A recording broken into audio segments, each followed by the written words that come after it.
Nicolozzi, tu mi capisci, no? Sei italiano come tu padri sta male. Quando tu sta meglio, come ti fa un riunione e mettiamo tutto a posto. Si deve salire, si deve finire.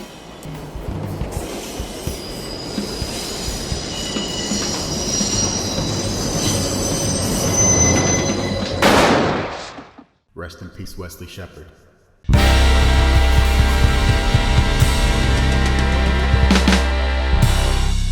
Life, Death, and Dope Boys, welcome to the show. I'm Indy, joined by Justin. We got a special guest today, Kareem Prim from the Spot Podcast. What's going on? How you doing today? Doing well, man. Doing real well. Godfather is a real long movie, so we had to record a two-parter, and you're watching part two. So if you are here and you haven't seen the first part, what are you doing? Go back, check out the first part of this, watch that, and then come back. Speaking of, be prepared for spoilers for The Godfather. We're mainly just going to be talking about the first movie, but we might sprinkle a couple of part two and part three. We shouldn't do spoiler warnings for a movie that came out 40 years ago. That's what it is. We have to. You haven't seen it already. It's common internet courtesy. Whatever. The Corleone family's got to go into beast mode because now the five families, they're all teaming up against them. And on top of that, the cops and the government are squeezing the whole mob scene, so it's getting real messy. So like montage that they show in between is kind of showing the crackdown on the escalating violence, the escalating mob activity. Like it's an actual gang war going on. We don't really get to see the gang war part. I think that between that and the whole like them skipping over Sonny executing the Tattaglia, Bruno Tattaglia, it kind of just goes to show that this is not an action movie. Yeah. This is about the more intimate violence. The more intimate violence is in there. You get to see like Michael do the assassination. But like this isn't like we're gonna show you a bunch of shootouts. It's about How many people die in The Godfather? bro, I don't know. Yeah. Not many. Main characters, you mean? Just period. How many people die? Other than not in the drug war, forget that. Okay, so Sonny, Paulie. Sollozzo, McCluskey. Carlo, Apollonia. Apollonia, The Jewish director dude. and then in Vegas. all the dudes who get hit by Sonny or Michael all at the same time at the end. I don't know. If you can find a number to it, then I'll put it up. Okay, I will.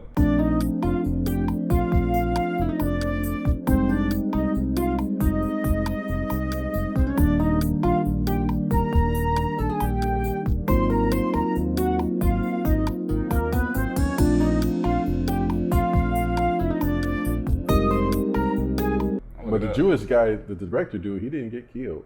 He just got What? scared. He just got scared to death, right? They shot him in the eye. Oh, yeah, I'm talking completely different. I'm the gambling dude, not the movie guy. Yeah. To keep my boy Michael safe, they got to send him way out to Sicily while the family gears up for an all-out war. But when the Don gets back home after being in the hospital, he gets the gut-wrenching news that it was his own son, Michael, who did the hit on Sollozzo and McCluskey right in the field. Vito is heartbroken. Oh yeah, you can see it. You can feel it. It's almost like he disengages, he stops even listening and just turns. Dissociates. Yeah. He's just like, everybody leave, man. Just get out my room. Get that crying baby out of here. Everybody just go. The fact that they even let Michael go through with it. But I mean, What other choice? Yeah. I don't know if there's anything else that could have been done. Bro, there's nothing else. If Michael wasn't there, Sollozzo would have won. Well, I think he probably knew what that meant though, because on one hand, he seemed to have tears of joy when Michael said, "I'm with you now." But now he's seeing the result of Michael being with him, and he's upset about it. Yeah. So I'm kind of wondering, like, okay, what did you think? I guess maybe he didn't feel like Michael would be doing this stuff himself, though. Yeah. I'm with you. Like, oh, Michael's with me now in the hospital. This is nice. I haven't seen him since he's been back in America. I think he kind of knew. I think that "I'm with you now" was interpreted by Vito as "I'm coming into the family business." I mean, I feel the same way. But I don't think that he figured that Michael would be getting his own hands dirty. And I think that's what breaks his heart. All right, real talk. Connie and Carlo's marriage is falling apart. They're out there arguing in public about Carlo possibly cheating on Connie. Nothing against Italian tradition. Okay. But that's a weird That's tradition. a dumb tradition. Hey, shut up, Connie, my son. Hey, don't you ever tell her to shut up. You got that? Don't interfere. I don't You're know if I being could real ever- nice saying weird. That's stupid. Be damned if I let some random dude beat up my sister. Like, oh, it's their marriage and she's gotta handle it. What? Well, you're talking about a situation where, because this takes place when? The 40s. At this, no, In the it might 40s. be in the 50s by No, now. we're in the 40s. Still in the 40s? Okay, so you're in the 40s and you're dealing with a people that's just come over to the country. Probably a lot of fights is going on within these relationships and these families. And so it's almost like a thing of, do you want people getting involved in, it was just part of the culture. You know what I'm saying? It's like part of the culture. Domestic violence probably wasn't something that's just the business of the day. But back then it was almost like it was more of they didn't even really have the women who were in these relationships, they really didn't have a voice at all. Yeah, No. that's a good point. So, too. you know what I'm saying? It's just that's a different time, different time. But Sonny don't care about that tradition either way. Right. He's he's already like upset. He interjects. That's what causes his mom to say like, don't interfere. Don't interfere. Which But, was huge for her to say that. Yeah, for her to be the one to say it. Yeah. Yeah. Yeah. One day, Sonny, he sees a bruise on Connie's face. She tells him Carlo hit her because she asked him if he was messing around. That ain't cool, right? So Sonny ain't having it. He goes and finds Carlo Rizzi, and man, he gives him a beating right there in the middle of the street. After reassuring his sister that he wasn't gonna do nothing. Yeah, what do you think I'm Which gonna is do, man? my favorite point. It's a reason that I like Sonny, to tell you the truth. Hey, don't worry about it. I wouldn't do anything. Yeah, you're still He friends. turns out of that apartment like, wait until I see this motherfucker. Yeah, he came right out there running. And like the WWE Thursday night SmackDown that he gives this dude, he beats him up and down the street, literally. Literally, trash can and all, bites his fingers.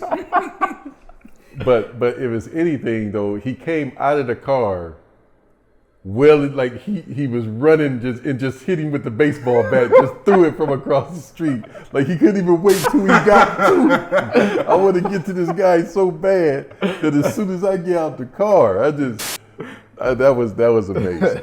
It just shows the frustration and how hot-headed this guy was. He's right there. He's only like 8 feet away, but you can't even wait till you get to it. I like that they don't, all the times that he does something hot-headed, it's justified. Like I don't think they portray Sonny to be this irrational hothead. It's just the decisions he's making for the position he's in aren't the wisest. When he smashes that dude's camera, when he beats up his brother-in-law, I think both of those are completely justified, if irrational. Sure, why? Fine. But because he is who he is. Yeah, it was the bad move to make. Any regular person would be like, oh, all right. He just got beat up outside his own house. Yeah. And even if the Don isn't laying in the hospital bed, Yeah. nobody looks at it. Like nobody's going to look at him any way crazy. He's just Sonny being Sonny. Mm-hmm. Yeah.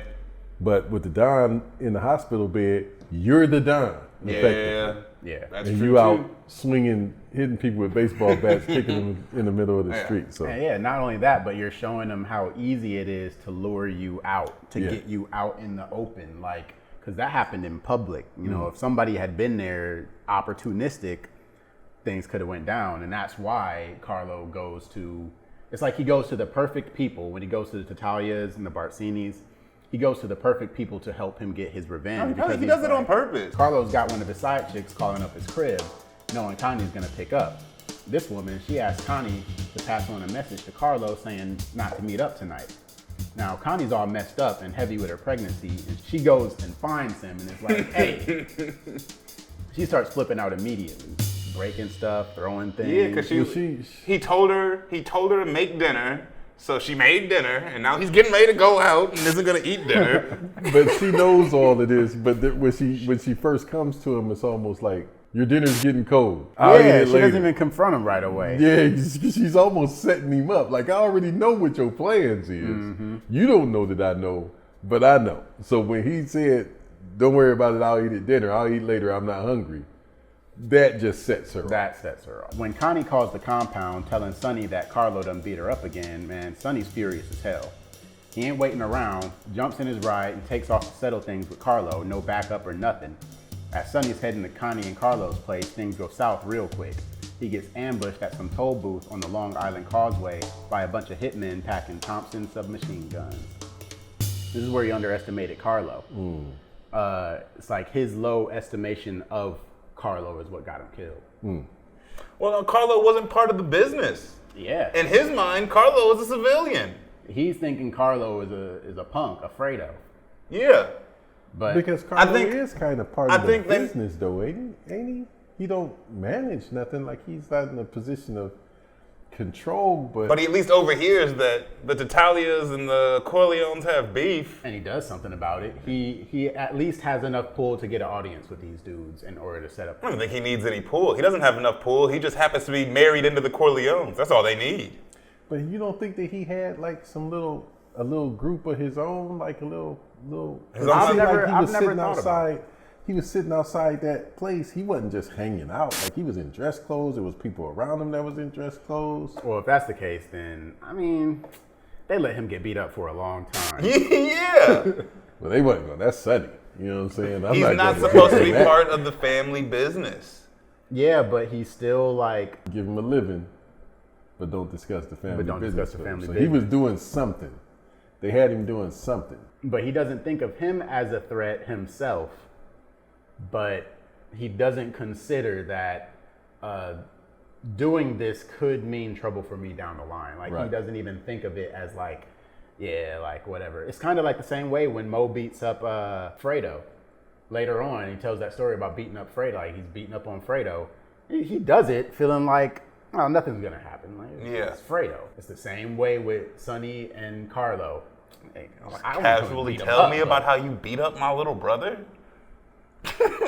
he obviously thinks nothing's gonna happen. And the Nothing. same way with Sonny. He obviously thinks nothing's gonna happen. If he drives out to Connie's house again and beats this dude up. Tom Hagen had to break it to the Don that Sonny got taken out Queen Latifah style. It hits everyone hard, but instead of going all out for revenge, the Don plays it cool.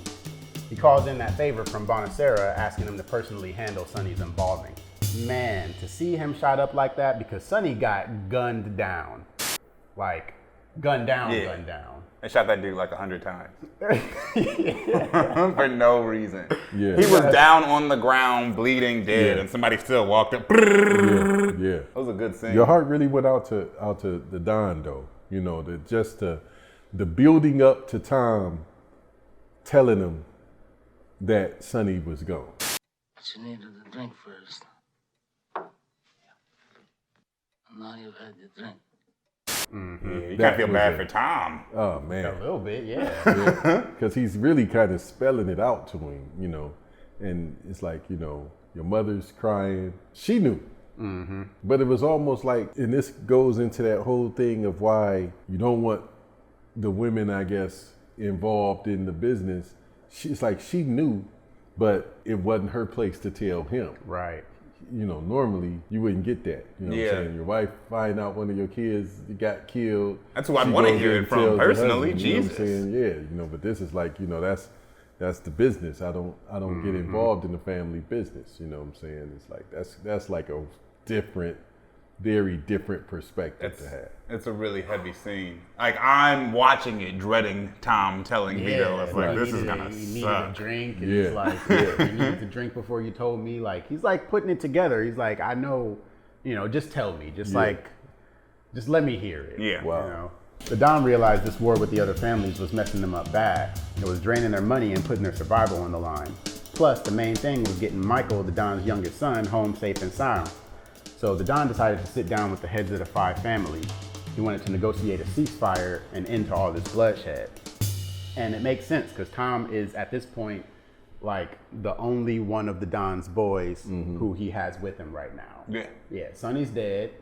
Michael is in exile, and Fredo is in Vegas. So he's like, Which it didn't matter where Fredo was. Yeah. Like, Fredo was left. Fredo could have been in the room with him. He's like, oh, You didn't none of even my know boys he are was with there, yeah. me. It's just me and Tom now. Fredo's like,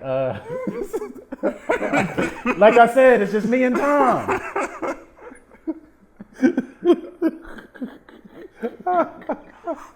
Now this was a bold move because we all know how these mob things go, but the Don ain't backing down when it comes to the family. He knew it was the only way to make sure Michael could come back home without a target on his back. He agreed to provide political protection for Tatalia's heroin business. Yeah, you heard that right. But hold up, there's a catch. He made sure it's controlled, not messing up the community, and not getting sold to kids. Heroin's uncontrolled. There is no regulating it to make sure it stays in certain communities or doesn't get to kids. I think that was the naivety because no one was selling heroin yet. They didn't realize that it was going to spread like freaking smallpox. Yeah. Well, the Don didn't. The Don, it's like these wasn't even the Don's rules. This was just what other people were doing. Yeah. Like everybody was just kind of chiming in with, well, this is what we're doing. I didn't want to sell it at first, but then they promised us this, and so this is how we handle it. And everybody kind of gave their position on how they handled it. The Don never said nothing as far as that's concerned. It was What's his name? Okay, I didn't realize that wasn't his Yeah, the Don stands up and says why he's against it and how he's against it, and then another dude stands up and was like, I agreed with Vito, I was against it too, but then we started doing these things. Okay. Right. I want to control it as a business. Keep it respectable. I don't want it near schools. I don't want it sold to children. Okay, I see that. And then Barzini was the one who kind of said, okay. So, and he comes and sums it all up. Okay. We agree to do this, but we'll keep it this, and he gives the guidelines as to how they're going to do the conditions. it. Don Vito is going to provide political protection and this, that, and the other, and we're going to do this, that, and the other. So that's how it kind of came together. So when he says that he figures out that it was Barzini all along, it's like watching him kind of make these moves, watching Barzini make these decisions and start spelling out the deals. He's like watching this and being like, oh, okay, so it was this dude. This is your plan. Yeah, and I think of all the things in the movie that are foreshadowed or like we didn't catch the first time, that's not one of them for me. He was obviously the one who made this plan, who was leading this. You don't sit yourself at the head of the table and do all the talking in the meeting and then try to still be ambiguous and incognito. Yeah, it was Talia. Yeah, he was the one that. Nah, this was. Now at this, okay, all right. I just answered my own question because for a second there, I had forgot. Like Sollozzo was a major piece. Like it's almost like he should have been in that room. Oh, what do you yeah. think? I think Sollozzo, if he was alive, It would have been a meeting between Vito and would have been Sollozzo in that again. room. No one else mattered. Well, Barzini, because Barzini, He only mattered because Sollozzo died. I don't know. You don't think so? I think that Sollozzo was just. An agent for Barzini. Oh, I don't know about that. I think Sollozzo had more Sollozzo clout had. than that. Oh yeah. I don't think Barzini- Sollozzo was working for nobody. But this is the thing. Sollozzo wasn't working for nobody, but he needed all of the other 5 families to line up against the Corleone family. Yeah. Barzini was like the most prominent family out of all of the families that was left. He had the most juice out of all of the families that was left. So if Sollozzo was dealing with anybody that he saw as halfway an equal or partner, it would have been Barzini. But when he came to the Corleones with the meeting, he said that he was backed by the Tattaglia family. Right. Because Tom was like, he scoped that out. He was like, how much are you cutting in the Tattaglias? And so Sollozzo was like, okay, like he gave him some respect right quick. Like, all right, you did your homework. What is the interest for the Tattaglia family? My compliments. It's almost like if Tom would have done a little bit more digging, he might have been able to find out that it was Barzini who was orchestrating. Because when you look at it, it's like, okay, Tattaglia is just like Don told him. Don Vito said, Tattaglia is a pimp. So the Tattaglias would have been the ones that would have been first to jump on the whole drug thing. They would have been a family that would have been low-hanging fruit, easy to get. Barzini would have been more of a thinker like the Don. Well, I got too much to lose if this goes wrong. We need the political protection and all of that. If we had that, I'll do it. A lot of moving pieces, a lot of like hands in the pot. I think that I think that Barzini was the one that said, okay, we need to get Don, because the Tattaglias, if it was just about making the money on that level, and then they could have just went on and made money with the Tatalias backing them. They didn't need Don. They needed the Don for political protection. But I don't think that the Tatalias understood how big, just like you say, we didn't the foresight of how big that was going to get. I don't think Tatalia and them was that they couldn't see that far down. But I think Barzini could. So Michael is chilling in Sicily, laying low and waiting out his unofficial exile. Don Tomasino, an OG family friend, has his back, so he's straight. Michael would stroll around the countryside, rolling with his homies Carlo and Fabrizio, who were always watching his six. Now, in this cute little village, Michael meets this fly chick named Apollonia Vitelli. Michael and Apollonia hit it off and end up tying the knot. Michael marries this girl immediately. Yeah, I was about to say, hit it off is a very bold description of their relationship. Yeah, he gets hit by the thunderbolt, they say, while they're sitting at the bar. Right.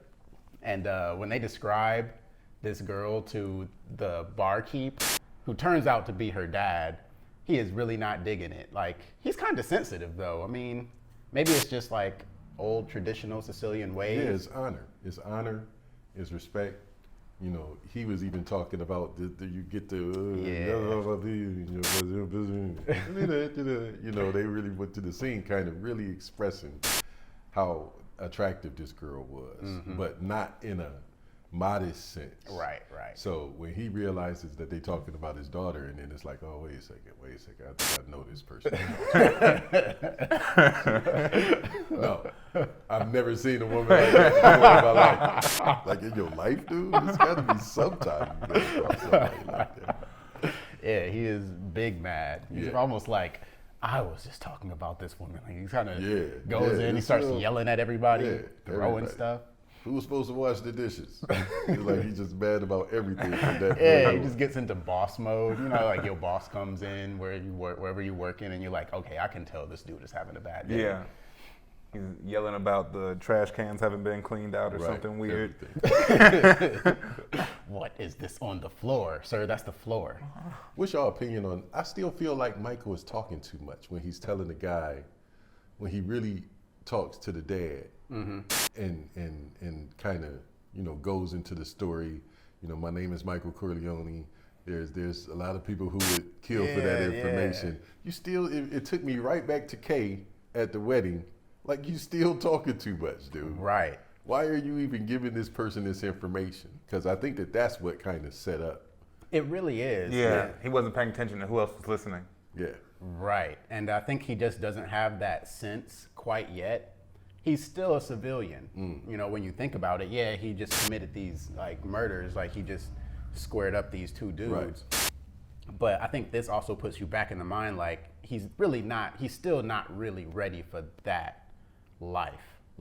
Because it really does make you nervous. And it's one of those things too, like when Sonny kind of speaks up at the meeting with Sollozzo and kind of speaks out of turn, and you see the consequences of that later, and then you realize, oh, okay, like he really shouldn't have said that. Right.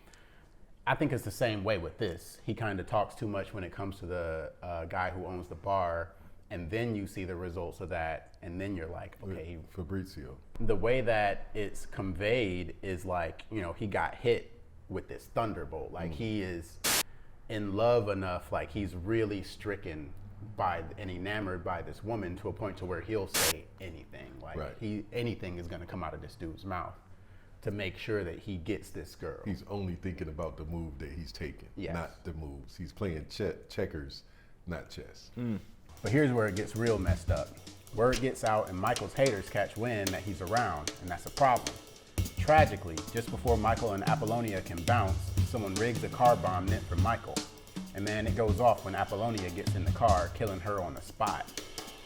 R.I.P. Apollonia.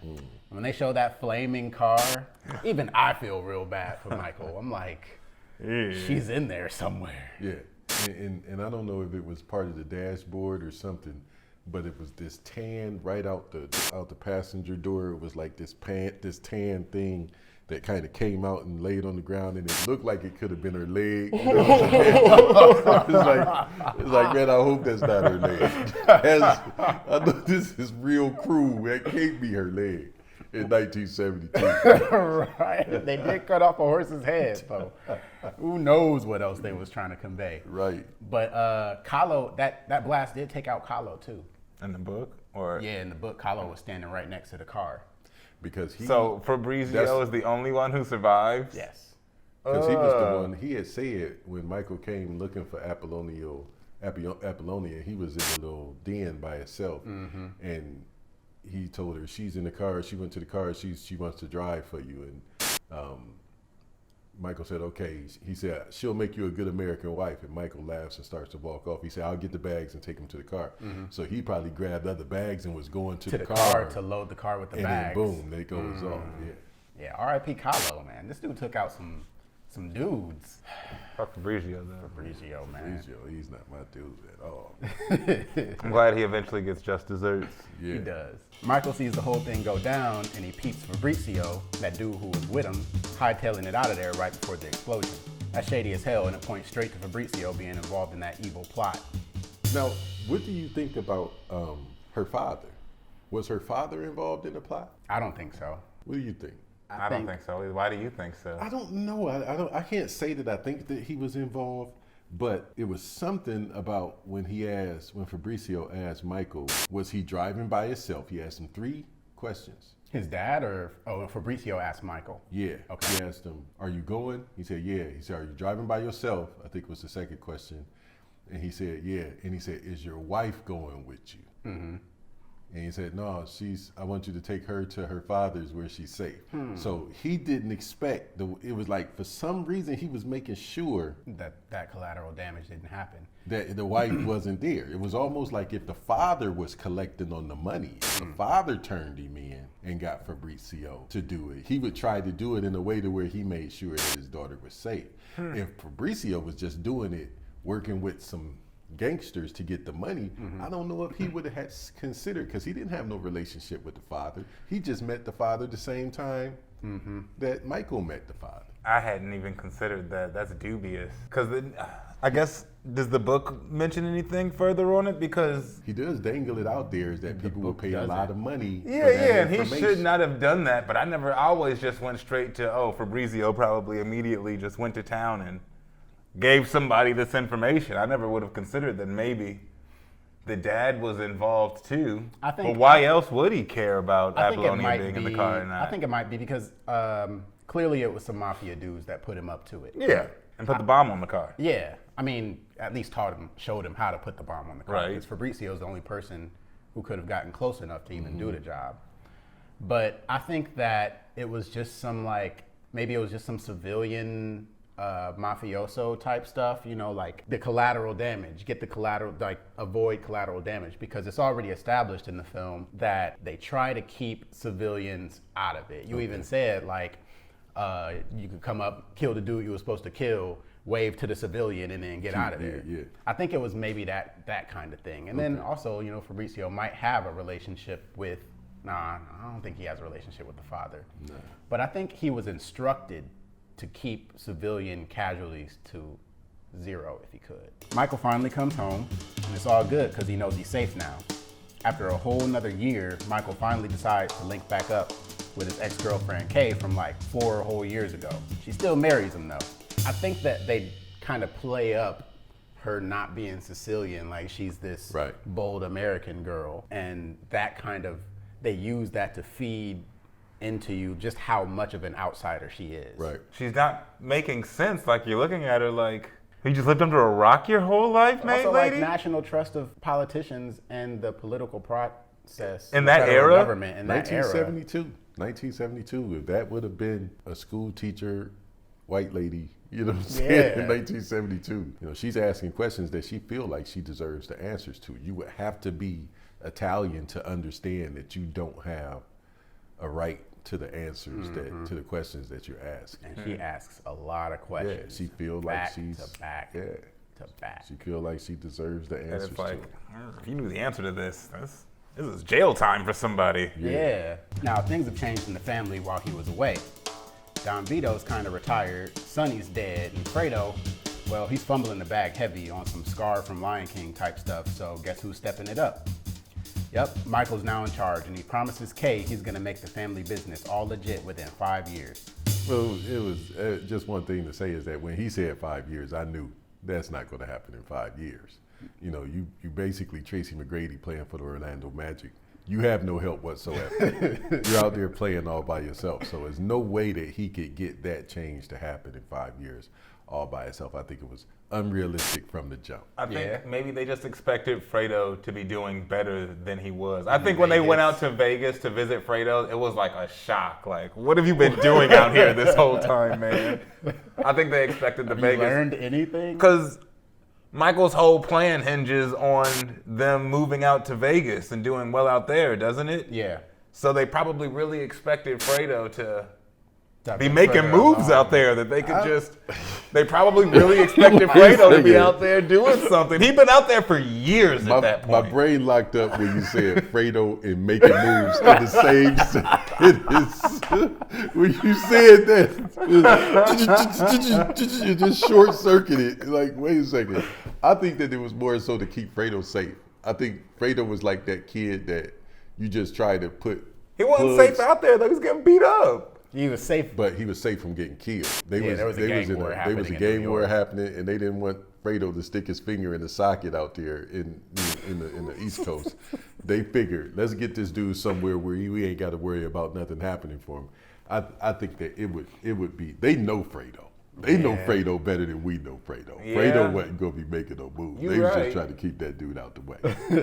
Probably trying to hope he did something though. Yeah, it would be nice. When Tom and Michael go out to Vegas, they're like appalled. I mean, they told him he was out there they told Fredo, regardless of what they meant, they told Fredo that he was going out to Vegas to learn the casino business. I'm going to learn the casino business. And so you would think, all right, he'd get to Vegas, he'd get to Nevada believing that he was here on a mission. You would think that he would have some sort of drive or initiative to actually make some sort of progress. Yeah, because over the course of Michael and Tom are coming out there looking for like analytics. They're looking for information on starting a casino right now, Fredo. What have you been doing this whole time? Man. He's trying to party. He got females there and everything. They pretty much knew. Man. Ugh. 2 years down the line, Captains Clemenza and Salvatore Tessio are straight up fed up with being pushed around by the Barsini family. They come to Michael, asking for the green light to strike back, but he shuts it down. Michael's got a different plan. He's thinking of moving the Family Biz to Nevada, and after that move, Clemenza and Tessio have clearance to just go their own way, forming their own families back in New York. And I don't think they would stand a chance anyway. No, they just get enveloped by another larger family. Yeah, they would get straight up swallowed by like the Barsini family or something. Tessio would obviously just join. Clemenza, I feel like Clemenza will wind up getting smoked or something. Yeah, he'd probably get killed. Because the state of the family right now is they're being perceived as weak. The Barsini family is probably the strongest family. I think so too. Because the Corleones have been at war with the whole 5 families, not just one of them. They've been surprised that they're still around for this long afterwards. But they're probably at their weakest point in the story. So if they were to move to Nevada today, and he was like, all right, Clemenza, Tessio, go ahead and start your own families, they would not succeed. Well, it depends on what name, because there was other families that were extensions of the Corleone family, that there were Dons who was also Don Corleone. So there were extensions of the Corleone family. Right, so maybe they would have, because when they finally did even break off on their own, they were the Corleone family in New York. Oh, okay. So they just took over the Corleone family. I think it was Clemenza that moved into the house that... So it was like a corporate brand sort of thing, not a family name. Right. Michael promises Connie's husband, Carlo, a spot as his right-hand man in Nevada. Tom Hagen, he used to be the consigliere, but now he's just the family's lawyer. Vito's holding that consigliere position now. Privately, Hagen's wondering why the change, you know? The reason that Michael gives is that they need a wartime consigliere, and Tom is just not suitable for the job. But there's supposed to be a truce. You're not a wartime consigliere, Tom. Things may get rough with the move we're trying. Well, look what his actions next. Like I think it's foreshadowing for what ends up happening after Michael comes back from Vegas and the plan that he sets in motion. No, well, really, he's planning for post-Vito Corleone. For the Don's death. For the Don's death. Because remember, he told Tom, when Tom was asking, why am I out? He said, there are some things that we're planning to do that I don't want you, I'm trying to keep your hands clean. I'm trying to keep your hands clean. It's all some the things moved in that, yeah, we some things that we plan to do that I don't want you to be part of. Either that or he's just salty he got a demote. Is it really a demo if the ultimate goal is to get the main Corleone family out to Vegas, and when y'all get out there, you're gonna be the family lawyer? Wouldn't that kind of be the position that you would want? And then the person that's taking over your place is the Don. Yeah. It's Vito. So it's just like, we getting ready to go to the finals and play in the NBA finals, and your coach come to you and say, man, you're not going to start. We're going to have you coming off the bench. You're like, whoa, wait a second, man. How, I've been playing all year. Well, we got Michael Jordan coming. Okay, all right. He's 60 I years old, but he can probably still put up. I'll take it. If it's anybody else, I would be upset. But this is like the Michael Jordan of Don. So. I mean, yeah, because mentally, Vito is still in his prime. Right. He's not playing a physical game. Like, yeah, he's kind of still crippled because of being shot 5 times as an old man. People age differently. But mentally, he's still sharp. He's still on He's point. got the experience and he knows things. So he is prime Michael Jordan. He is. They're going crazy with time skips because like a year or something later, my man Michael heads out to Las Vegas to link up with this dude, Mo Green. This guy's a big shot running the casino game and all, trying to expand his business and stuff. And Michael gets everybody up out of there. They were ready to kick it. And he walked in the room. He's immediately like, kind of like you were saying earlier, like, Fredo, what's going on? Like, when has Michael ever come across as the person who's trying to come through and kick it? Yeah, and party. Never. Not once. Which shows Fredo is case book Fredo, man. That's only Fredo would do that. Like, he's not paying attention at all. Man, he's just the party brother. Yeah, we got women. Even Tom is like, bro, this is not what we came here for. But it's Tom and Michael are the two most, like, together, all business, Fredo was so out of touch that he really thought that was going to be a good thing. Like, he came through the door kicking, he had to do playing the music. He's the guy, jolly good fellow. And it was like, okay, dude, what are you doing? But Fredo kind of changed too, in a sense. Like, you never really even got the sense that Fredo was like a party guy. I feel like being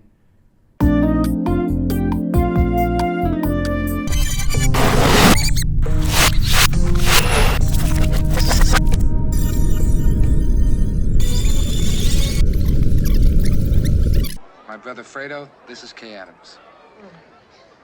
Hi. oh well, he was drunk at the Yeah, wedding. What are you talking about? That's all Fredo did. I guess so. He would Yeah. entertain people all the time, you know what I'm saying? They would go entertain this person, take these people out, show them a good time. Yeah. That pretty much was Fredo's job, to entertain clients. Well, being out in Vegas for what, 5+ years? Yeah, maybe he was out there 6. for years. That's plenty of time to get like even worse. Yeah. He went to Vegas. And then Send any partier to Vegas and be like, get your life together. Like, yeah, right. I'm gonna give you 6 years. You'd be like, all right, I'll use the first 5 years to kick it. And We're then gonna give maybe you the 6th year out. 6 years and near unlimited income. Yeah, here's a credit card. Now go out there and learn something. I'm gonna learn how to spend this money. Now, back when the Don almost got taken out the game, they sent Fredo's forgetful behind to Vegas to learn the casino ropes from Green. But then Michael rose in all high and mighty, thinking he could just buy out Green's whole operation. Clearly, Mo ain't having none of it, man, because he straight up disses Michael, thinking the Corleones are weak and he can get a sweeter deal with Barsini. Just to think about how much of a transgression even that type of sentence is. Yeah, that statement was not. Michael was like, all right, well, you got to die now. Like, from that point on, you beat up my brother, you just insulted my entire family. And you're standing in my way from making a bunch of money. Like, yeah, and I think the Corleones, like, helped him with the money to start his. Well, they backed him. Oh, Yeah. did They they? backed him out, yeah. They backed him. He was one of the backers. And what he did was, in exchange for the backing, they agreed to take Fredo. Because they was trying to get Fredo out of New Like York. a trade. So that's an even exchange. Yeah. So, So like- we'll back you. And so that's what he was saying. Okay, we just want to buy you out. He wasn't saying sell us your casino. They were already partners in it. Yeah. We just want to buy the majority. We want to control it. So, Right. So you know, that the maybe you're unlucky. majority stake is Corleone stake. You think I'm stealing money, Mike? So maybe you're unlucky.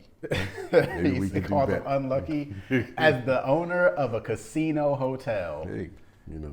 They're also looking to like leverage celebrities. This is where they called in the favor to Johnny Fontaine, like make some appearances at our hotel. Like they're actually out here trying to make money. Like It's the Michael doesn't come business. here on some muscle you out of your territory stuff. He's like here actually on business. Yeah, that's what it is. And Michael is sincere about trying to turn the family legit. He's very sincere in that. In the moves that he's making, you know, he's leveraging, and you can tell the feel of how he's doing it. You know, like, you know, he reaches back and tells Tom, you know, give me the paperwork. You know what I'm saying? When he's talking to, you know, and he's laying it out for him. And the thing that used to kill me is every time they would say, it was almost to say that he has no doubt that you're going to do this for him. You know, Yeah. he has no doubt. The Don wants you to do this, that, and the other, and he has no doubt that you're going to do it. You know what I'm saying? So this is what we want you to do. Michael and Mo going at it. And guess what? Fredo ends up choosing sides with Mo. Michael is all mad about the betrayal. He gives Fredo a serious warning like, never ever go against the family, bro. What's up with this dude's loyalties? Like, he's out there getting beat up, slapped around by this dude, Mo Green. And then when Michael brings it up, he's like taking Mo's side about it. Like, he just, you know, it's no big deal. He just- I have no opinion. I agree with you. I would have sided with Michael. I don't know what Fredo was I'm thinking. going to tell you exactly what Fredo was on. To Fredo, Fredo wasn't privy to Michael coming up with the plan to kill McCluskey and Sollozzo. Fredo's nowhere around.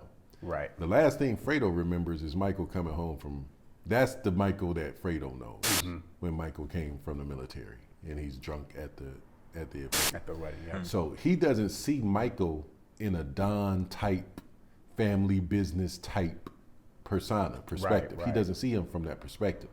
So he does see Mo Green from that perspective. Okay. So when he says, Mike, you don't come to Las Vegas and talk to a man like Mo Green like that.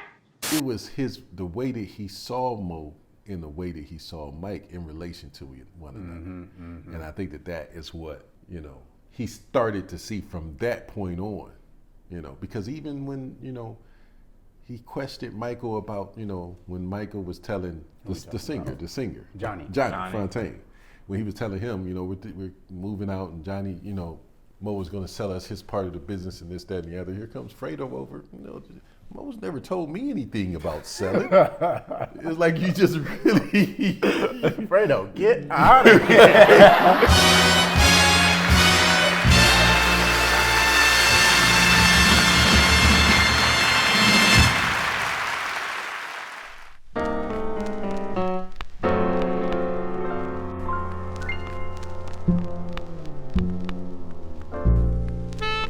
You are now watching Life, Death, and Dope Boys.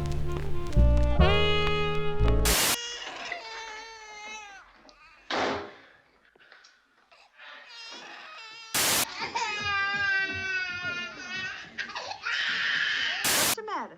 I can't hear you. What is it? Connie, talk louder. The baby's crying.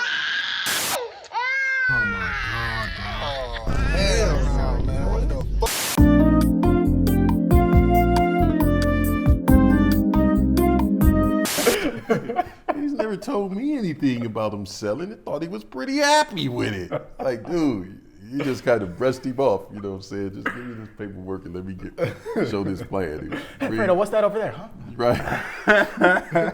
Give him some ice Poor cream and put him in Fredo, the corner.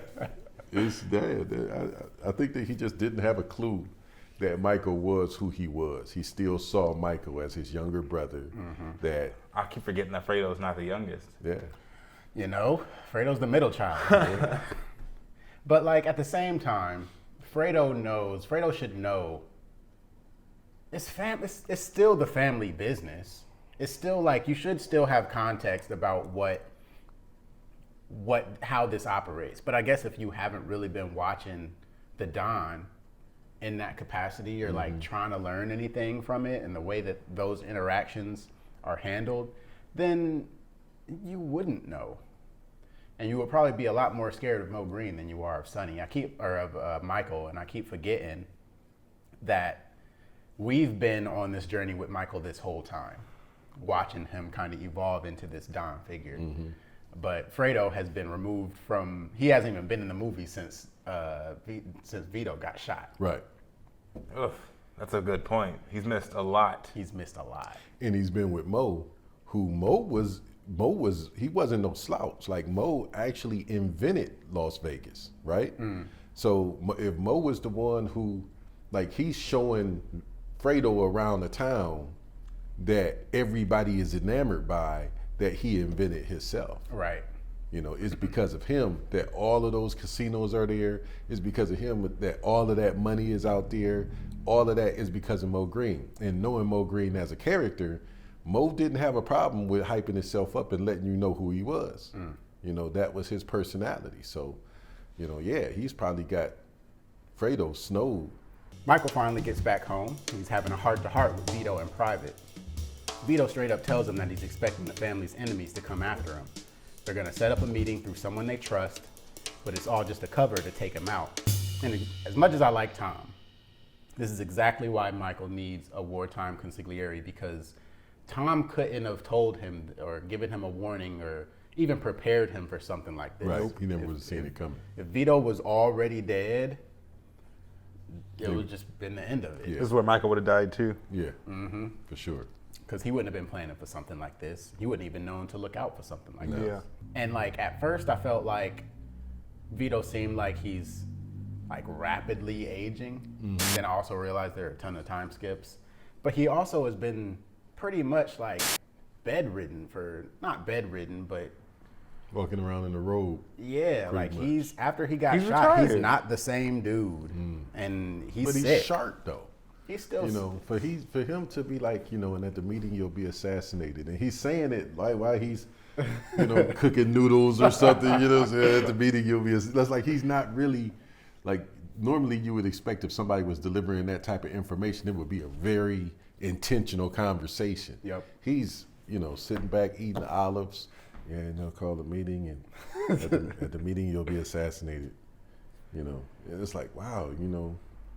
He see this happening, and then all of a sudden he goes into, I didn't want this for you, Michael. Like, hey, dude, you just told me that I'm about to get Wait, killed. go back to the first part. What did you say? Yeah, Senator Corleone, Governor Corleone. Wait, back up, dude. You say I'm gonna be what? Oh, they're gonna try and kill you. Yeah, I wanted you to be a much better. You were supposed to take the family legit. Right. But then Vito drops another bombshell. He never wanted Michael to get involved in this whole crime life in the first place. Nah, he had bigger dreams for his younger son. He was hoping Michael would go legit, maybe become a senator or a governor. Michael would be the only one who was suitable enough to take over the family business if that was the case, or to take the business more legit. It's like Don Vito saw that in his youngest son from the start and was like, he's the one. Well, the closest thing to Michael was Tom. Just because, you know, you can see the maturity of Tom or the maturity of Vito in Michael and Tom. And, you know. Tom couldn't have been the Don though, could he? No, Would that have been? I don't think so. He could have. He could have? Because in like we say, fast forward to part 2, Tom was the Don for a minute. Oh yeah? He stepped in because Michael had to go and take things over. He had to go make some moves because he was trying to find out who was the traitor in the family.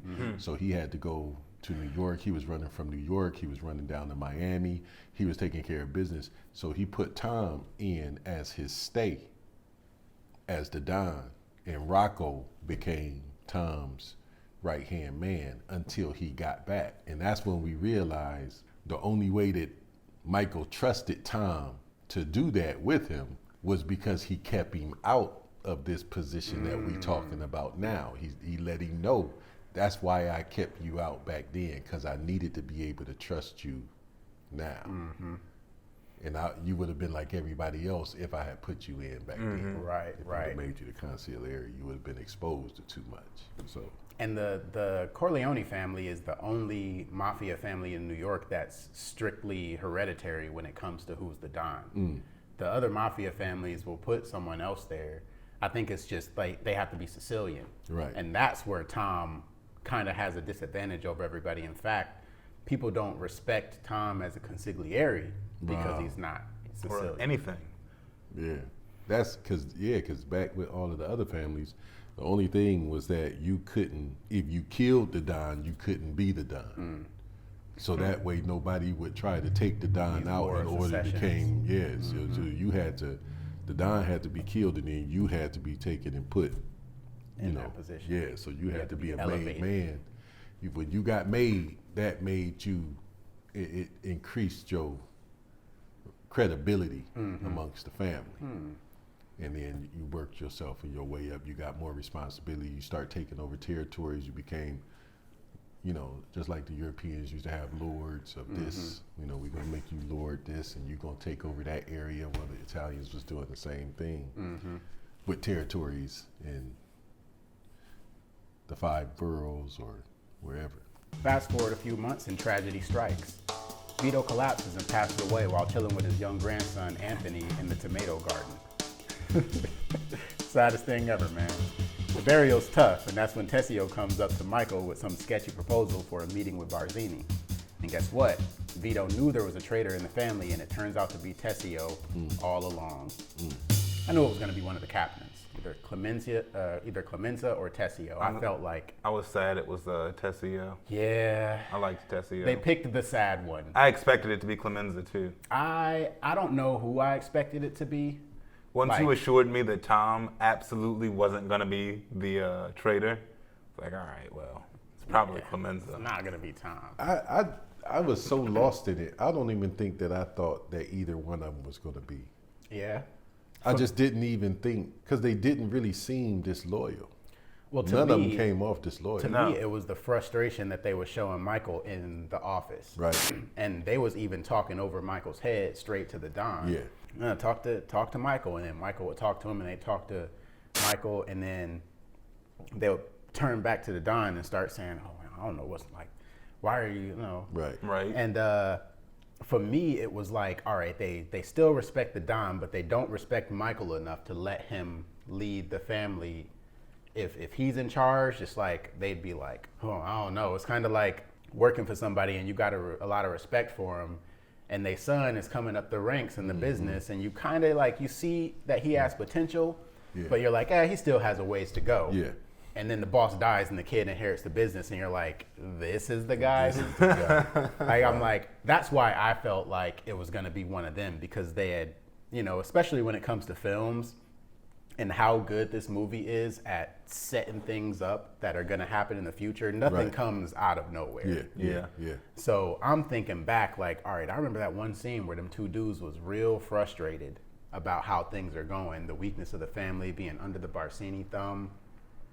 And then when it came up that, all right, like it's gonna be somebody you trust, I'm like, it's gonna be one of them. Because it goes back to, because you would wonder, why didn't Vito know before he passed? Right. Like, it seemed like he would have been able to tell you which one it was going to be. But even going back to Barzini and Tatalia, he had thought it was Tatalia the whole time until the meeting with the 5 families, where he said, it wasn't until this point today that I realized that it was Barzini all along. So coming to him, and his last words to Michael was, the person that comes to you with this Barzini meeting, that's the traitor. Never forget that. Don't forget that. So it's like, even though he knew it's almost like, I know the components, I know how these guys work. In order to take you out, they gotta, somewhere where you'll feel safe. You know what I'm saying? It's gonna be somebody close to you deal. But that was the same program that they used when they took Michael when he killed Sollozzo. Mm-hmm. Get somebody in your family that is a place where you feel safe. Now we insist it's a public place, a bar, a restaurant, some place where there's people, so I feel safe. And whose territory was it? Whose men was it? It was always Tatalia's people. I mean, always Tessio's people. That was it. So it makes sense in hindsight. But like I say, you're always right in hindsight. In hindsight, yeah, because I didn't suspect a thing from Tessio for the whole movie. And then we talked about it, and it's like, like it was Tessio's men at the hospital. That's the one that really hits me. That's the one that really hits. And then at this is a book mention, but after the assassination attempt of Don Vito, they figured that, Paulie is the one who kind of gave up the Don. Right. So Sonny was suspicious of Paulie and Clemenza. So those were the two people who were on his radar as like, one of these dudes is the traitor. Right. And even so in the movie when Michael comes to the house and he goes through the house and Clemenza is outside and kind of everybody's up there, your mother's upstairs, blah, blah, blah. Or your mother's at the hospital with your father. But everybody else is in there, and he goes in there and Tessio's in the room. That's because Sonny trusts Tessio more than he trusts Clemenza at that point. So Clemenza is in the hall. Yeah, it was some interesting vibes going on between, even when Clemenza shows up at the house and asks, "Is it any word on my father?" And he says, "People are already saying that he's dead." He literally grabbed the dude and slammed him up against the wall, like, "Whoa, where'd that come from? Where did This is your that guy." come from? But yeah, it would make sense now. It makes sense now because he's like, you might be the one who set him up. Yeah. So Michael's got this whole wild plan going down, right? He's standing as the godfather to Connie and Carlo's baby boy, Michael Francis Rizzi, at a Catholic church. But at the same time, he's orchestrating a bunch of murders to all go down at the same time. First up, we got Don Strachey getting taken out in a hotel elevator along with his bodyguard by the homie Clemenza with the shotty. Then we got Mo Green chilling during a massage, tenderized by an unidentified assassin. Got him right through the eye, too. Next on the hit list is Don Cuneo. He gets trapped in a revolving door at the St. Regis Hotel and blam-blammed with a blammer. Don Tatalia gets wiped out in his own bed with a prostitute by the good man Rocco Lampone and some other dude, I don't know. Last but not least, Don Barsini bites the dust on the steps of his office building. His bodyguard and the driver ain't spared either. Al Neri, disguised in this old police uniform, pulls the trigger on that one. Yeah, these are some wild hits. Really like the practical effects on the Mo Green murder with the blood coming out of his face. Yeah, and the glasses cracked. Yeah, that was nice. That was real nice. That's another thing I noticed too, the practical effects on when Michael kills Sollozzo, and they must have a mist pack on the back of his head. Yeah. It's still in the air when he turns to take out McCluskey. And I was noticing that when I was doing some editing. I'm like, man, that's smooth. They did a good job on that. But the revolving door hit. That was the one that I was like, oh. Because you didn't been in that revolving door before, and I'm done. It's like he's probably the only one who actually saw it coming. Yeah. Yeah. He's like, ah. Yeah, that's what I would be like. Just kill me. That was nuts. What the Barsini one is really cool too, because he's actually showing up at the meeting that he's supposed to be having with Michael. And then I never thought of that. Yeah, that is, I guess, what he's getting ready to go do. Yeah, he's like, yeah, we about to kill this dude, Michael, and then gets pulled up on, thinking dude is a cop. Everybody who you're like, we've been waiting for these, especially Mo Green, because they mentioned in the book that Michael was actually, or Vito was actually looking forward to him turning down the deal. He kind of wanted to take out Mo Green. Now, wait, what was the catch between Vito and Mo? It was Fredo. We had a little argument Friday night, so I had to straighten him out. You straighten my brother out. Him out there beating Fredo up. And Vito lost a lot of respect for Fredo for that whole thing, but he also needed Mo to know that you can't just... You can't just be beating up my kid, I think, out here, man. Wow, that's cool. So he was looking forward to Mo not taking that deal. Yeah. So that was also in the book, Fabrizio was a part of this lineup, same day. Oh, when they took Fabrizio out In the pizza shop? in the pizza shop, that happened on the same day that all of these other. He said, "This is the day that I deal with all of my enemies." All of my enemies. Wow. Good for him. Good for him. He was the first one. Fabrizio's the first one on the list. Fabrizio's the first one on the list. He probably deserves it. He deserves it the most. Yeah. Well, it was the only one that, okay, Fabrizio was Michael's enemy. Everybody else was the family's family's enemy. But that was personal. That was personal. Yeah. Oh, man. Yeah, Michael was... man. A couple dudes got hit that I was like, what did they do? Like Don Strachey and Don Cuneo. But I'm like, hey, I guess they was enemies. Yeah, get them out of here. Get them out of here. That's probably some stuff from back. If we were at war with your Vito family, you got beefs. to go. Yeah, and well, he was talking to Carlo, and that's when he started naming all of the people that, he was like, today is the day that I deal with all of my enemies, and he basically started letting him know. Barzini's dead. So is Philip Tattaglia, Mo Green, Strachey, Cuneo. Like all of the dudes that you was plugged into, that's why I think that the link had to be Carlo. It had to be something that they had plotted that got them on the family's bad side as to how they was dealing with Carlo, because, that's the first time that I heard them mention Strachey.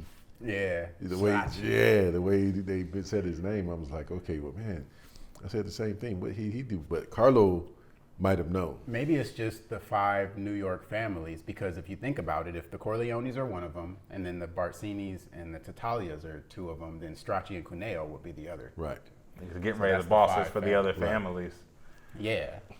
And that immediately puts the Corleones back on top of the power. And then, I don't know, at that point, Clemenza could start his own family. Yeah. They could leave, and all of the people they leave behind are safe and good That's now part because of the plan.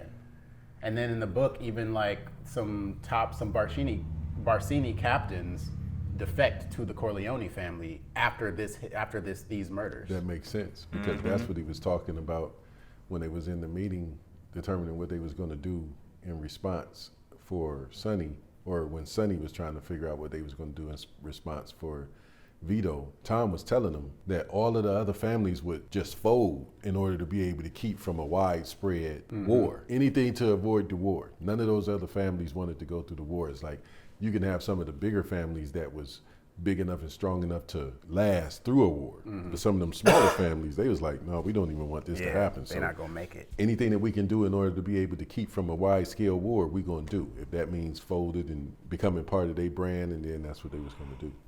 After the baptism, Tessio thinks he's all good with Hagen, like they're heading up to this meet between Michael and Barzini that he set up. But bam, it's a total setup. Willie Chichi and some other button men surround him, and Hagen steps back like, peace out, Tessio. this ain't none of my business. I felt bad for Tessio, man. I liked Tessio. As soon as he walked up on Michael at the funeral, it was like, no. no, not you, Tessio. Don't do it. The fact that he's like, hey, come on, for old time's sake, can you guys let me go? And it's like, nah, bro. He asks for his life. And the look that he had on his face was so sincere. Tom, can you get me off the hook? Yeah. So I was like, I would have been like, well, let's talk about it. Come on in the house and let's talk about it. He would have got me. He would have got me. But that Tom was like, can't do it. I always liked Michael. And Gretchen took his gun. You know what I'm saying? Sorry, can't do it. Give me that. You're not going to be doing nothing. Get in the car. Wow. They take him off. I'm not going either. Yeah. How do you think? Took that step back. That's what let him know. It's like, oh man, wait a second. This ain't going the way it's supposed to go. I don't know, but I feel like after the Don dies, why do they need to take out Michael? Are they trying to just take the whole family out? Yeah, at that point, Michael is the only strength they got. Yeah. So it's just like carpet bomb the He's the last head on the Hydra. You took out the other 2 brothers. Like, realistically, like, Fredo is a non-factor and Sonny is dead, Michael is the only one that can keep things going.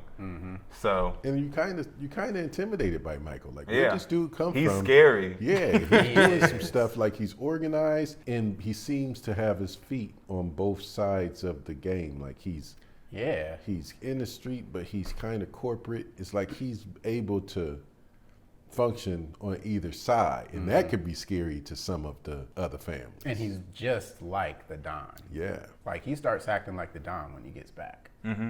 Tessio starts to realize that Michael's on to him, that he's been busted for betraying the fam. So he just tries to talk his way out of it, saying he's always respected Michael and that his disloyalty was just business, you know? He's like, come on, Tom, can't you hook a brother up for old time's sake? Tom shuts him down, saying he can't do nothing about it. Next thing you know, they whisk Tessio away, and that's the last anyone sees of him. He gets in a car with like 8 dudes.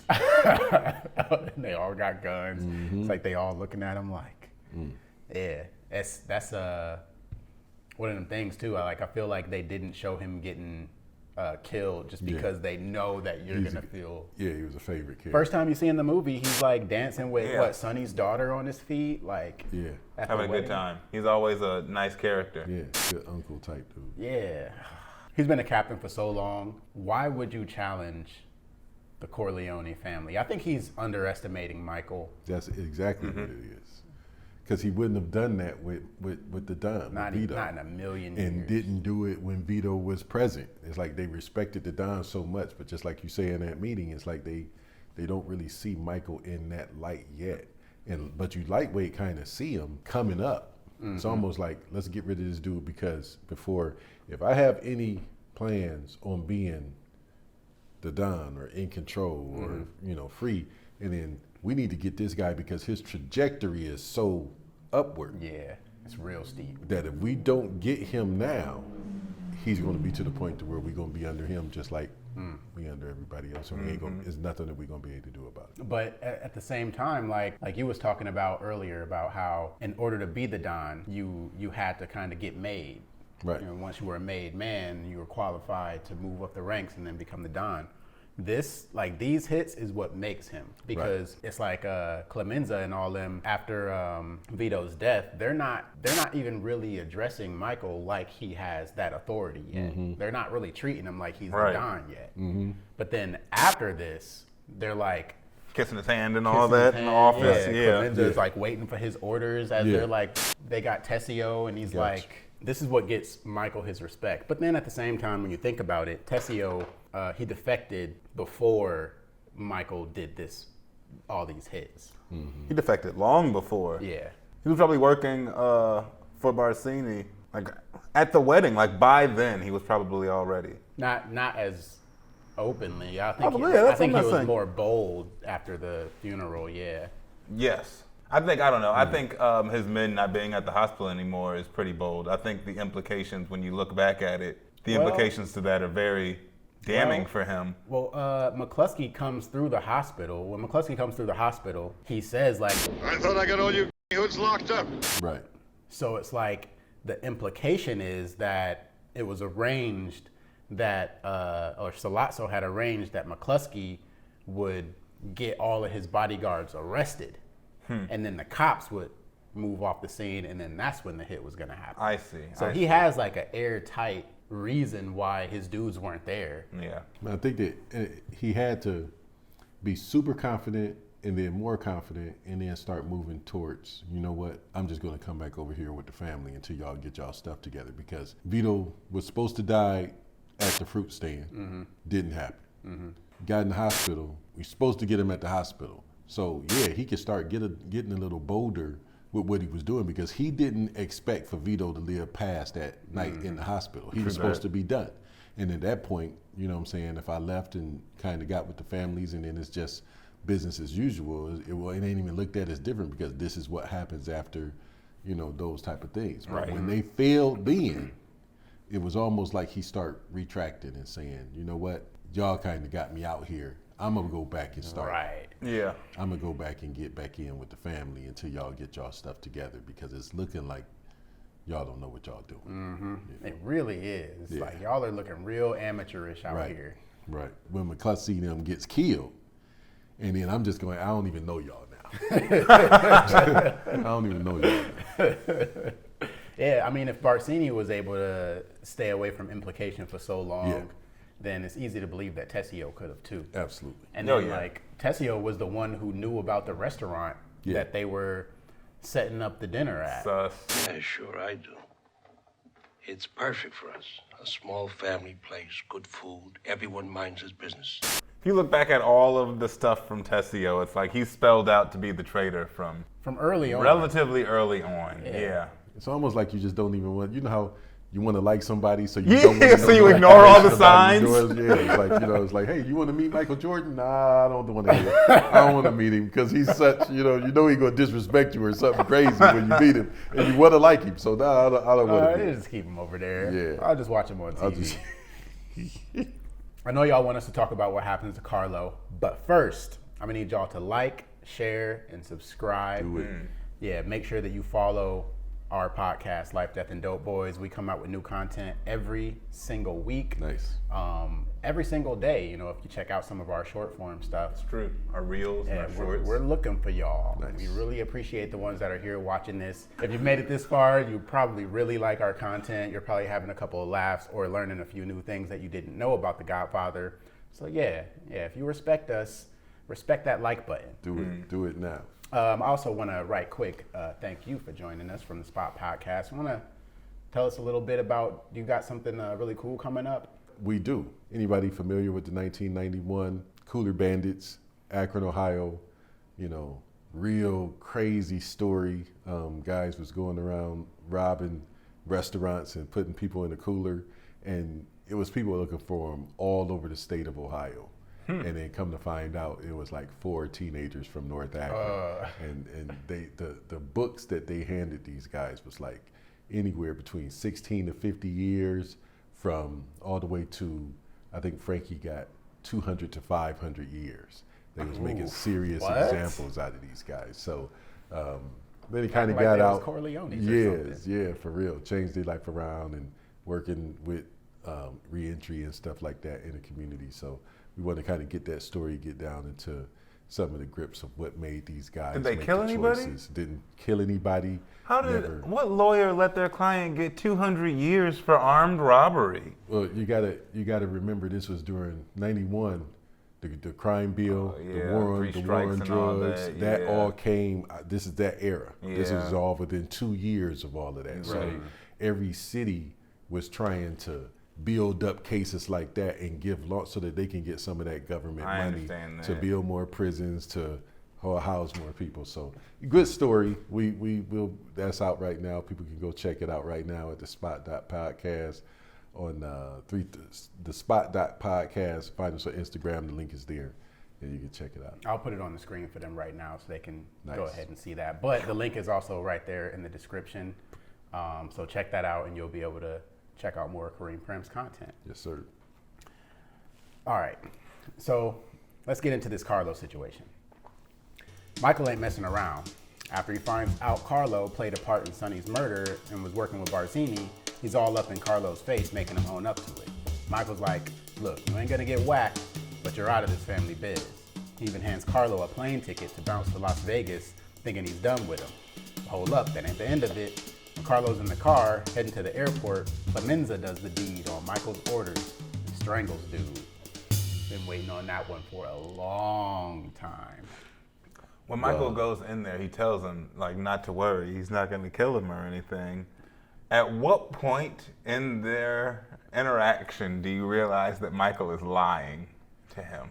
When I'm watching the movie, I don't believe him from the jump. From jump? From the jump, no. I try to give him the benefit. He's not going to be in the family business. He just killed Tessio for betraying him. Tessio isn't his brother-in-law. Michael doesn't care Sonny didn't kill him. Vito sets the stage for him, though, to have limited access. It struck me as to where you were saying, okay, you're out of the family business. That's your punishment. Mm-hmm. But from the jump, Vito said, never discuss the family business with him. You know He's what I'm saying? already Give out him the a family living. business. Yeah, you're already out the family business. Give him a living, but never discuss the family business with him. Then when he handed him the envelope with the plane tickets, and I know it was like some Toys R Us coupons. You're not going to buy plane tickets, and you know you're not going to use them. I'm like, what was in that envelope that he handed him? He didn't even look at him. I would have had to look at him. Just to verify. Just to Hold up. verify. Get I some would have had to visual look and check them confirmation. out. You know what I'm saying? There's some, you see some. Do they weigh the Wow. same as airplane Some tickets? McDonald's coupons or something like, oh. Yeah, it's wait a Monopoly second. stickers, like. Crazy. Man, I think that I kind of figured that he was gonna. It's for me. It's when he tries to look back and say one more thing to Michael, and he's like, "Get out of my sight." Yeah. And I was like, "Oh, that was the antithesis of how this entire conversation is going." I guess from Carlo's standpoint, Carlo wants to be hopeful, right? He wants to course. believe that He he's has gonna to. live. He's got to. So he's probably just like, all right, I'm out of here. I did kill his brother technically.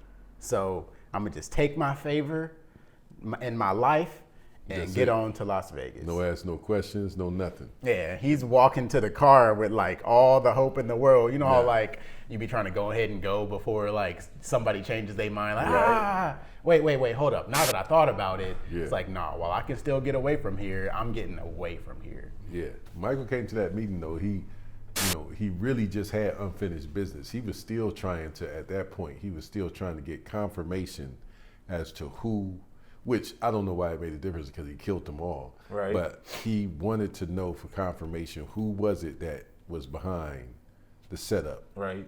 of killing Sonny. He needed to know specifically who that was. And I don't know, maybe that had something to do with, because was it, you said Barcini? What was it about his top guys? Was were you saying that it was his family that kind of came over and all? Yeah, the five Barcini dudes came in. Yep. Yeah. So that Michael probably used that as leverage because you're going to kill them all anyway. So why specifically need to know that information? I feel like he wanted to use that as leverage to Barcini's people to let them know.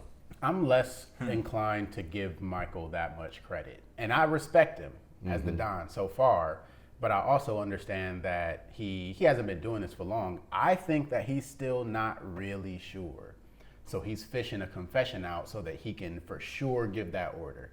Because as soon as he gets the confession, that's when he's like, get out of my face. Like, that's when his whole attitude switches up, bro.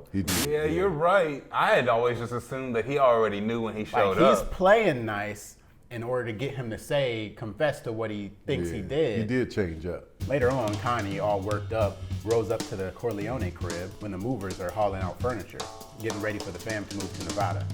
She straight up accuses Michael of offing Carlo and payback for how he treated her for being part of Sonny's death.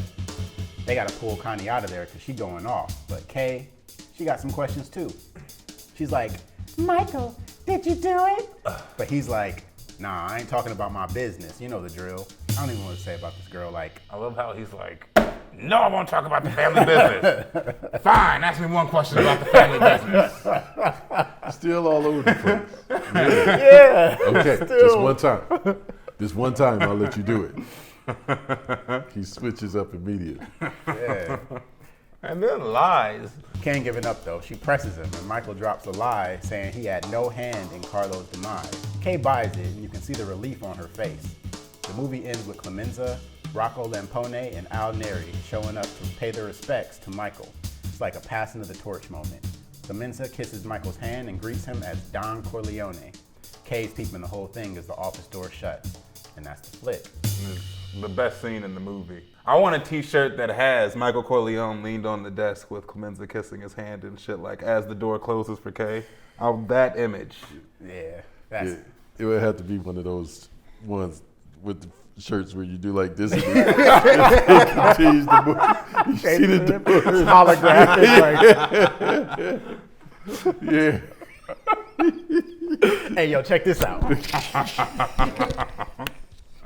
Yeah, amazing. But that whole scene set up the energy that it was all set up with Connie because the way that Connie came busted in there, Like she just had to get away, like getting out the car. The mom was trying to keep her in. She was like, pulling away. And then she knocks the dude out the way going through the door. The mover's coming through the door. She just knocks this dude out the way. He's probably like, who the hell is this chick? So they get in there and she's going off. So that whole energy, imagine Kay is just like, this is all happening. It's all out of the blue with her. Yeah. You know what I'm saying? So like, wait. I don't even know if she knows that Carlo's dead at this point. No, she didn't. Right? Why would she? She's just hearing all of this right now, and then hearing. Connie I guess all the accused. other people in the family think that Michael thought that Sonny was behind Carlo's thing, but she has no clue. Like, this is stuff that Kay is hearing all for the first time. So when it all boils down, I think that she kind of was like, all right, well, I need some answers. Yeah. You know what I'm saying? I was just like, I really need to know. I'm almost sure that I made a mistake being with this guy, and I've been feeling this way for a long, long time.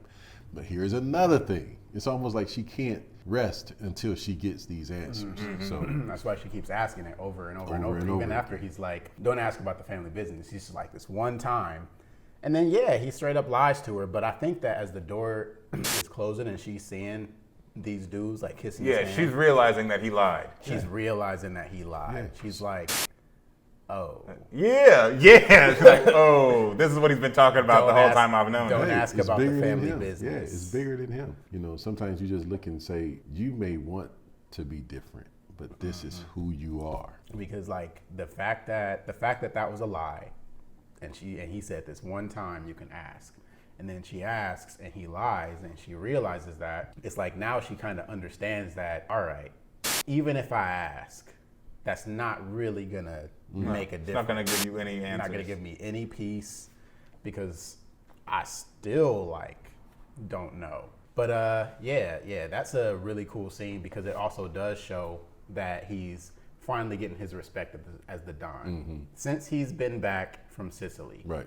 You've got to watch him take up this post, but people talk over his head. Whether it was Fredo talking over his head to Tom, or Clemenza and Tessio talking over his head to the Don. It's like he's not really getting his respect. And even after the Don dies, it's like nobody's still addressing him the way they should address him. Tessio comes to him like, hey kid, I think you should such and such. And it's like, bro, what do you mean, hey kid? Like, I'm the Don now. Yeah. I'm the boss now. I'm the boss. This is my desk. And then at the end, you kind of see him getting his respect. And from, you see him building a new family too. Rocco's there. Al Neri is there. It's like these are dudes that helped him take out those other Dons. Right. So, all right, you know who his captains are going to be. They're the new Clemenza and There Tessio. you go. There you go. So, man, this is it's a really good movie. I'm really looking forward to checking out part 2 and part 3 again with this new lens. Yeah. And really digging into that. Yeah, I think that's cool. I'm actually going to read the book and then go back and watch again. I think that'll give you a nice, fresh perspective. Yeah. I haven't watched the movie since I finished the book, but that'll definitely change the way that you think about certain situations. Yeah. Good deal. Good deal. Well, thank you guys for all checking out our video. This was part 2 of The Godfather. If you haven't and you just watched this one anyways, like a crazy person, make sure that you go ahead and check out part 1. Other than that, we appreciate all of your support and you checking out our video. Have a good one, y'all. Rest in peace, Wes.